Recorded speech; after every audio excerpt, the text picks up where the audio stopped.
Hello student, তোমরা যারা ক্যালকাটা ইউনিভার্সিটির আন্ডারে প্রথম সেমিস্টারের ছাত্রছাত্রী আছো, এখন তোমাদের কনস্টিটিউশনাল ভ্যালু সাবজেক্টের ক্লাস আছে। আজকের ক্লাসে তোমাদের মডিউল 2 থেকে একটি গুরুত্বপূর্ণ প্রশ্নের উত্তর নিয়ে আলোচনা করব। প্রশ্নটা হচ্ছে মৌলিক কর্তব্যের সীমাবদ্ধতাগুলি লেখো। অ্যান্সারটা ভালো করে বুঝে নেবে। প্রথমেই তোমাদের ইন্ট্রোডাকশন অর্থাৎ ভূমিকা লিখতে হবে। সেখানে কি লিখবে দেখো, ভারতের সংবিধানে মৌলিক কর্তব্যের বিষয়টি নির্দিষ্টভাবে অন্তর্ভুক্ত করা হয়েছে 1976 সালের 42তম সংবিধান সংশোধনের মাধ্যমে। তবে মূল সংবিধানে মৌলিক কর্তব্যের বিষয়টি আলাদাভাবে লিপিবদ্ধ করা না হলেও ভারতের সংবিধান প্রস্তাবনাটি যদি সঠিকভাবে বিশ্লেষণ করা যায় তাহলে দেখা যাবে সেখানে নাগরিকদের কর্তব্যের উল্লেখ আছে। তবে মৌলিক কর্তব্য সমূহের আইনগত মর্যাদা নিয়ে প্রশ্ন থাকলেও দেশের শীর্ষ আদালত বিভিন্ন রায়ে একাধিকবার মৌলিক কর্তব্যের সাংবিধানিক মর্যাদাকে প্রতিস্থাপন করেছে। তারপরে বলা হচ্ছে দেখো সীমাবদ্ধতা অর্থাৎ লিমিটেশন। সেখানে কি বলা হচ্ছে দেখো, সংবিধানে উল্লেখিত মৌলিক কর্তব্যগুলির সাংবিধানিকভাবে বিভিন্ন গুরুত্ব থাকার সত্ত্বেও কিছু সীমাবদ্ধতা বর্তমান। মৌলিক কর্তব্য প্রসঙ্গে বিভিন্ন সীমাবদ্ধতাগুলি হলো, প্রথমত দেখো, মৌলিক কর্তব্যগুলিকে সংবিধানের 4th অধ্যায়ে একটি পরিশিষ্ট হিসাবে অন্তর্ভুক্ত করার ফলে যা তার মূল্য ও তাৎপর্যকে অনেকখানি হ্রাস করেছে। মৌলিক কর্তব্যগুলিকে 3য় অধ্যায়ের পরে মৌলিক অধিকারের সঙ্গে যুক্ত করা উচিত ছিল, তাহলে মৌলিক কর্তব্যসমূহের মৌলিক কর্তব্যের মতোই বলছে দেখো, মৌলিক কর্তব্যসমূহ মৌলিক অধিকারের মতোই মর্যাদা লাভ করত।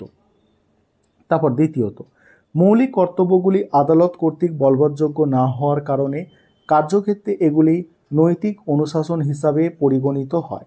মৌলিক কর্তব্যগুলিকে কার্যকর করার জন্য সংবিধানে কোনো ব্যবস্থা গ্রহণ করা হয়নি। তৃতীয়ত, কিছু কিছু মৌলিক কর্তব্য অস্পষ্ট এবং সাধারণ মানুষের পক্ষে বোঝা কঠিন।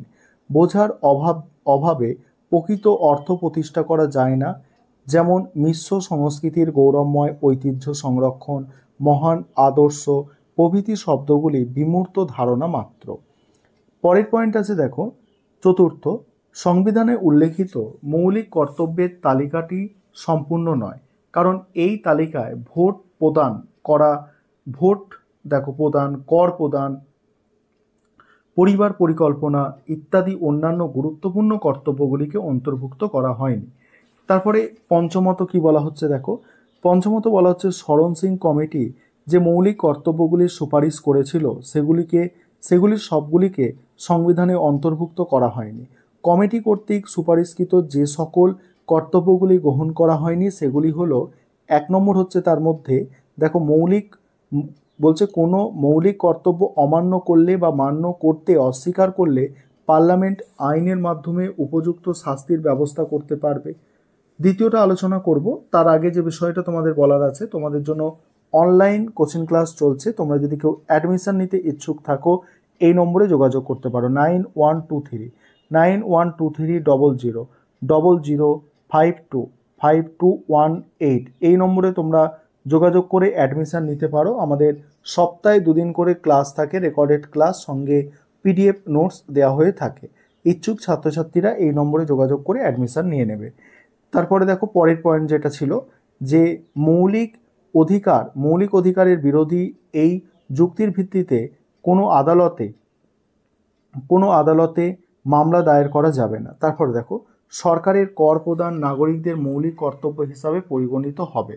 এবার ষষ্ঠত আছে, কিছু কর্তব্য মৌলিক কর্তব্য এমন প্রকৃতির যে সেগুলি সংবিধানের অন্তর্ভুক্ত করার কোনো প্রয়োজন ছিল না, যেমন জাতীয় পতাকা, জাতীয় সঙ্গীতের প্রতি শ্রদ্ধা প্রদর্শনের মতো বিষয়গুলি সাধারণভাবে প্রতিটি নাগরিকই মেনে চলে। তারপর দেখো সপ্তমত, কিছু কিছু মৌলিক কর্তব্য আইনগত দিক থেকে বলবৎযোগ্য নয়, কারণ এই সমস্ত কর্তব্যগুলি অস্পষ্ট ও অনির্দিষ্ট। যেমন যে সুমহান আদর্শগুলি আমাদের স্বাধীনতা সংগ্রামকে উদ্বুদ্ধ করেছিল সেগুলিকে পোষণ ও অনুসরণ করা, আমাদের জাতীয় মিশ্র সংস্কৃতির গৌরবময় ঐতিহ্যকে সম্মান ও সংরক্ষণ করা ইত্যাদি।